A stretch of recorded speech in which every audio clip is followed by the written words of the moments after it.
मैं शफीक खान, मास India live में आपका स्वागत है। तमाम कार्यकर्ता में मौजूद है और आप पप्पू बीजेपी को नहीं पहचानता मालेगांव शहर में, आज जानते हैं उनसे। सर, ये पूरा माहौल क्या है अभी?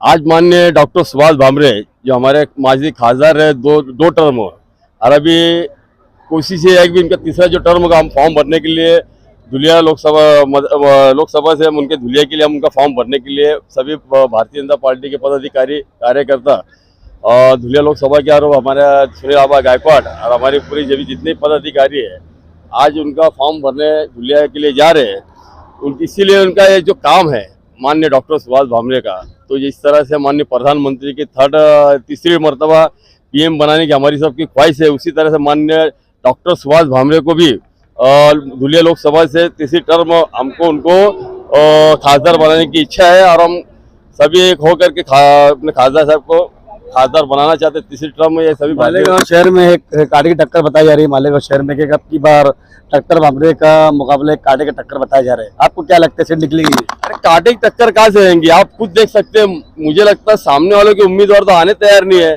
क्योंकि उसकी वजह यह है कि भारतीय जनता पार्टी विकास करने वाली पार्टी है और सबके साथ विकास के ऊपर काम करने वाली पार्टी है।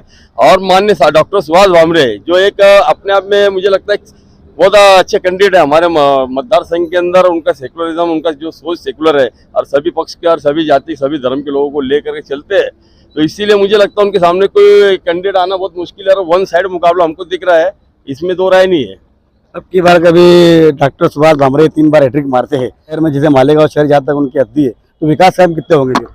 विकास काम तो एक बात समझ लो, उन्होंने कहा अगर मुझसे जो गलती हुई है आने वाले टाइम में इंशाल्लाह वो लोग गलती नहीं होगी। और मालेगांव में भी जहाँ हमने बात की है कि आप के ताल्लुक से लोग का मानना है कि आपने काम नहीं किया, लेकिन ऐसा नहीं, जो भी केंद्र से स्कीम योजनाएं आती तो उनके मार्फत ही उनके नेतृत्व में ही आती है बराबर। अब यहाँ तो मालेगांव का इतिहास तो ये है कि लोक प्रतिनिधि जो यहाँ के आमदार हो बोलते हमने केंद्र की भी स्कीम उन्होंने लाया, जबकि उनको कोई संबंध नहीं है। माननीय साहब डॉक्टर सुभाष भामरे का काम है, जैसे फुहारी गटर का है, आज 600-650 करोड़ रुपए उन्होंने लाया है।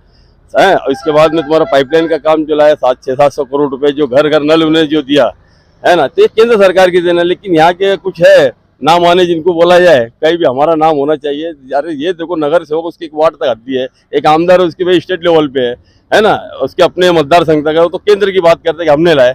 तो ये सब जैसे अब आवाम को सब समझ गया कि काम करने वाली असल भारतीय जनता पार्टी है और माननीय हमारे डॉक्टर सुभाष भामरे ये सेकुलर माइंड रखने वाले आदमी है और ये काम के विकास की तरफ चलने वाले हैं। इसीलिए आज मुझे लगता नहीं कि कोई उनके कंपटीशन के अंदर कोई सामने नजर आ रहा है, ये पूरा शहर देख रहा है। और या तो मुझे ऐसा लगता है कुछ लोगों की कहानी है, स्टार्ट में तो बहुत पानी सोलह बॉटल के सब आ रहा है, आने के बाद वो वापस बैठ के तो ऐसा समझ में आता है कि भाई ये पैसे लेकर के काम करने की कोशिश कर रहे हैं। इनको मुझे लगता पैसा नहीं मिला, सब शांत बैठ गया और उनको ये भी लगा कि भैया विकास करने वाले लोग हैं, तो मुझे लगता पहले उन्हें पैसा लेने से मुझे लगता लोगों से इनकार कर दिया होगा कि यार पैसा लेके भी गाली खाने वाला काम होगा।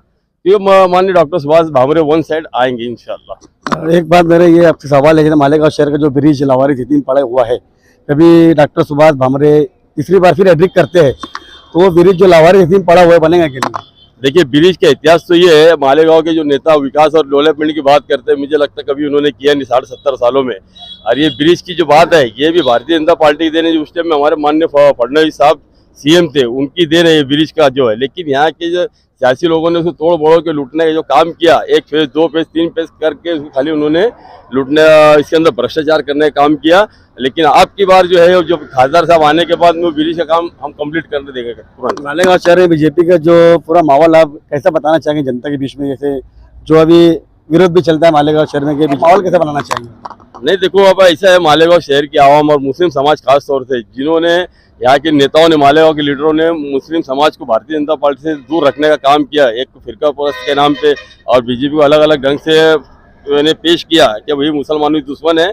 लेकिन ऐसा कुछ नहीं है। मालेगांव शहर के मुस्लिम समाज के सभी लोग समझ चुके हैं कि भारतीय जनता पार्टी काम करने वाली पार्टी है।